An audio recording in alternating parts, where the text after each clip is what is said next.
Cecilia Ahern wrote her first novel at the age of 21, and the book instantly became a worldwide hit, with Hollywood also turning P.S. I Love You into a film starring the Oscar-winning actress Hilary Swank. Not bad for your debut as a writer. Well, Cecilia's gone to write 8 more books and turn her hand to TV to create a successful American sitcom called Samantha Who. And she's here this morning. Very good morning to you. Good morning. How are you? I'm great, thank you. And we are now talking about your 9th book. I know, I can't believe it. Goodness me. Crazy, it's gone so fast. How long does it take you to write? It takes me, well, I start writing in January. The book is always due in June. I edit July and August, and then it's ready for publishing in October. So it's one a year. So it's very, very tight. There's no room for. But that's a very firm schedule, isn't it? Yeah, it is. And but I'm really disciplined, so I'm very. Because you go out to the office, don't you? Yes, I do. I used to work before kids. See, I have 2 writing lives. I have before kids and after kids. So before I used to write all night and kind of sleep during the day, and now I'm 9 to 5. I go out, I leave the house, go to my office. How far away is the office? Well, I walk 10 minutes. It's okay. Perfect. But it's easier. It's meant that I've had more of a life. You know, I can separate work from life, and then I can come home and just do bath, bed without being in another world. You know, which I used to be. I used to just live in my head all the time. But it works for me, and I didn't think that I didn't think that you could be creative between 9 to 5, but I think when you have to be, you just are, and it works, thankfully. Yeah, and it clearly has, because as we say, you are 9 books on now, and this book is called 100 Names. Yes. Now, this is a book about a list of 100 names and a potential story about each of them.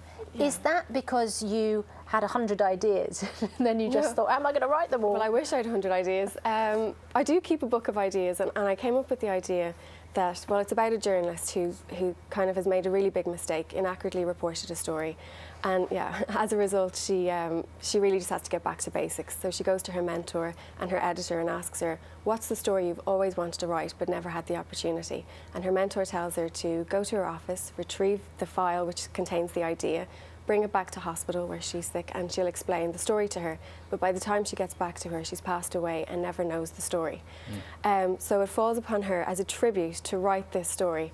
It's all she has is 100 names. She doesn't know how they're linked, who the people are, what the story is, so she has to meet with as many people as possible. And digging back into your own personal past, really, training as a journalist, not committing a grievous libel, but thank God. but presumably you're writing from experience. Well, yeah, I suppose, and one of the things we learned as well in journalism was you know, all the mistakes that can be made in our media law class. So I kind of went back to all those stories that I'd learned about, and what is the thing you don't want to do as a journalist. Really want to tell a story, and that's the characters really trying to get back to basics and talk about ordinary people, you know, and their stories, because really the idea of the story is that everybody is interesting. You don't have to look for something, you know, sensational or something dirty. Really, if you just talk to your family, your friends, people who live on your street. Life is copy. Yeah, really, everybody's interesting, whether they think it or not. And that's kind of what I like to write about in all of my novels, just about ordinary people's situations. Yeah. So. You say you have a book in which you scribble down your ideas. Yeah. And as you're meeting and talking to people, is that what you do? Just make notes and say, this person might have an interesting story to tell? I'm a daydreamer, you know, so I think, even though I don't consciously think I'm listening to people, or I think I just love people watching. That's my favourite kind of hobby. And then I daydream a lot, so I'm absorbing everything, and suddenly I get an idea and I write it down, I date it, I put the time, and I put how I've come up with the idea, because there's nothing worse than asking an author, where'd you get the idea? And usually we say, I don't know. It always happens. You mentioned also the sitcom, Samantha Who, that you took to America. Rupert Everett recently wrote hilariously about the nightmare of a sitcom that he was involved in. Right. And then there was, of course, the series Episodes as well, with Tamsin Greig and Steve Mangan, of course. Was it like either of those? It was, actually. It was just bizarre. I got a phone call from the head of comedy development in ABC, who had read P.S. I Love You and wanted me to come up with an idea for them. So they flew me over, and I had to pitch to all the studios. I was terrified, but it was a really fun experience, and I met with a lot of writers. and then eventually met with John Todd, who I created it with, and it was amazing. You didn't have experience where they say, we love your idea, we love your idea, we just want to tweak it a little bit, and then they change it out of all recognition. It didn't happen with Samantha Who, but it does kind of happen with others. But that's television, and that's the freedom I have with writing. That's American television. Yeah, that's true. Thankfully, I was really happy with Samantha Who, but a lot of the time, you know, people say, that's great, but now we want it to be about an elephant. You know, people can totally change it, but I think for me, as long as they take the heart of the story and the real message of the story, that's what's most important for me. Otherwise it's lost. Your brother-in-law is on television at the moment. Now this is what I've really come here to talk about. Yes, never mind the book. Nikki Byrne performing in Strictly Come Dancing at the moment. Are you glued? Are you absolutely able to watch? Glued. And I went a couple of weeks ago to the Halloween special, so I loved this. He did so well. He's getting better all the time, isn't he? And you're the expert, you know. Oh, hardly. Susanna won the special newsreaders competition. That's right, yes, you both know.